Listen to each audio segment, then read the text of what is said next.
Okay, we're back, and now we're going to talk about the observer pattern. In Unity, the observer pattern and controls are something you just have to do on your own. Um, and that can be nice because you have a lot of control and flexibility. But I think that Unreal's controls are also really nice. I think they're probably very equally matched. I do like Unity's a bit more. But we do have a bit of a problem with Unreals, and that's we're forced to put everything into our character, as far as my understanding is, which generally will end up with us having massive character classes and not many options for splitting them up and making it smaller. At least that's the problem that I've been facing in my recent games, and I've yet to find a good solution to this. Unlike in Unity, but then again, I've literally made like 50 times more Unity games than I have Unreal. So that's only slightly an exaggeration. Pretty much. When we bind our actions, this is one of the ways to do a delegate. We have our bind action, and our bind action is a whole bunch of stuff that I'm sorry, I just do not understand. It is a class that is a data asset class, which is storing like a pointer reference to something that it will activate. So the class itself and then the function that we're trying to access in a static reference. So we can access that object, and we're saying that we are the instance of this object that we want to engage with. Um, yeah, that is just about the gist of it, but obviously it goes a lot deeper than this. There's so many ways you can bind things or delegates or actions in Unreal. I can think of like five, six. The way that we did it in Glumfus, which is a game all over my YouTube page, um, is based directly on the ability system, gameplay ability system GAS, which is a super cool system, but it's very complicated, and again, you have to abide by its rules or it's going to cause you grief. Um, and it's very similar to this. We're binding a U object or a U function. You'll see more of that stuff as you go, but let's just start basic for now. So to create a delegate, we can go to our character. Doesn't actually matter, but in this case, this is what I want to do. And we can say declare. Notice how I'm doing this before we create our class. And then you'll see that we have a whole bunch of things. So I can declare, and then we have multicast, and we have dynamic. Okay, and then there's also event. So for the sake of showing the main two, let's talk about dynamic first, which is probably the one that you're going to use the most. Now, dynamic also has a multicast, which we'll talk about as well. My understanding of multicast, it just means that multiple things can subscribe to it. The word dynamic means that it can be accessed in blueprints, and event, I believe, can only have one thing connected to it, and it's not accessible to blueprints. So if you were to just say dynamic, then my understanding is you can only have one thing connected to it.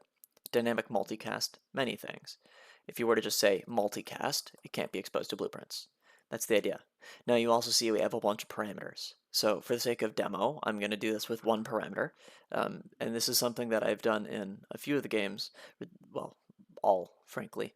The games that I've made in Unreal, not made that many, but relaying information when the player gets hit or something along those lines, pretty common.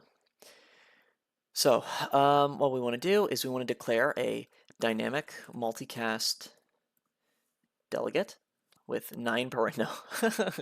Multicast delegate with 1 parameter. And we want to tell it first is the name, so f my delegate. Right, it's arbitrary, it doesn't matter. You can give it a better name, of course, but we say f. I don't actually know why we say f. This is what we're supposed to do. Func, I guess. And then we're going to say our type. So we want to bind a float, and then the name of the float is going to be like my value changed. Right, it's arbitrary. It really does not matter. We need to end our sentence, and then we can get to actually using this. So what we can do is we can now create, let's just do this at the top because I'm lazy. We can create our own fMyDelegate and call it myDelegate. Crazy stuff. And now we can access it. So, wait, is this not public? Oop, not public. Hold on. Make sure it's in the public section. Here we go. And then we need to make it exposed to blueprints. So we're going to say uProperty, because it is a variable type. And then we can say blueprint assignable. Now, blueprint assignable is specifically for delegates, saying that you can bind stuff to it directly in the delegate. Now, let us bind my delegate to be whenever we do something specific to our character. Um, oh, I don't really think this through. I guess let's override the jump function for the sake of demo. So I'm going to go over here. I'm going to override jump. Oh, whoa. That's scary. It's listening to me. Okay. We're, we're going to override jump, and because we've done this, we also need to correct this over here. We're not trying to do the default character jump, but rather we're trying to do our jump, right? So back in here now, when we jump, we first need to up call, so we can just say, shit, is it super?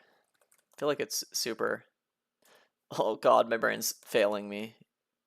Hold on. It is super, but it's with a capital S. Where am I? Super.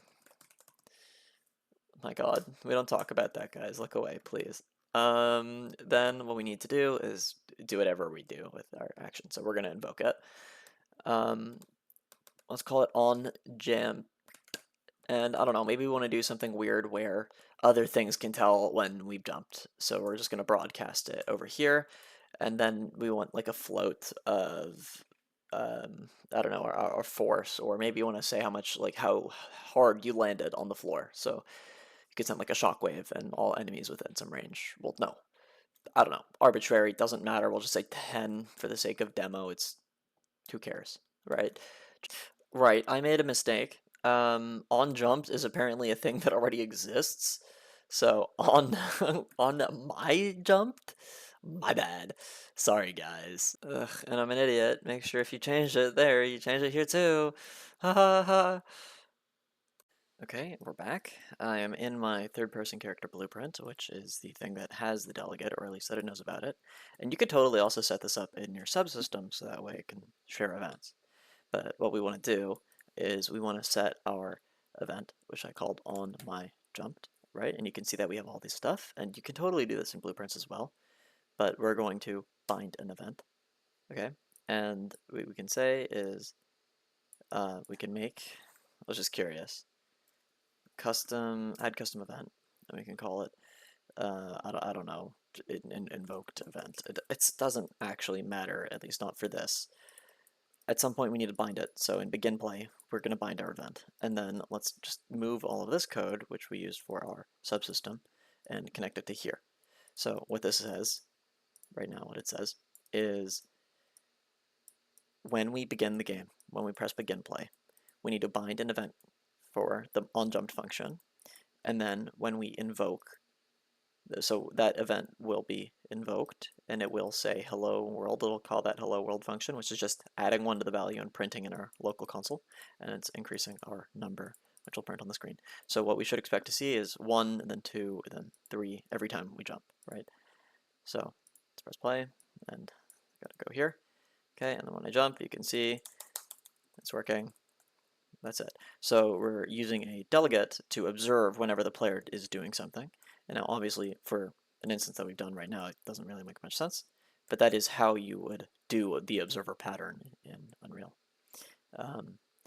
Maybe I'll have other videos explaining better why you'd want to do this, but for the sake of how you do it, we have succeeded. Good job. That's pretty much it.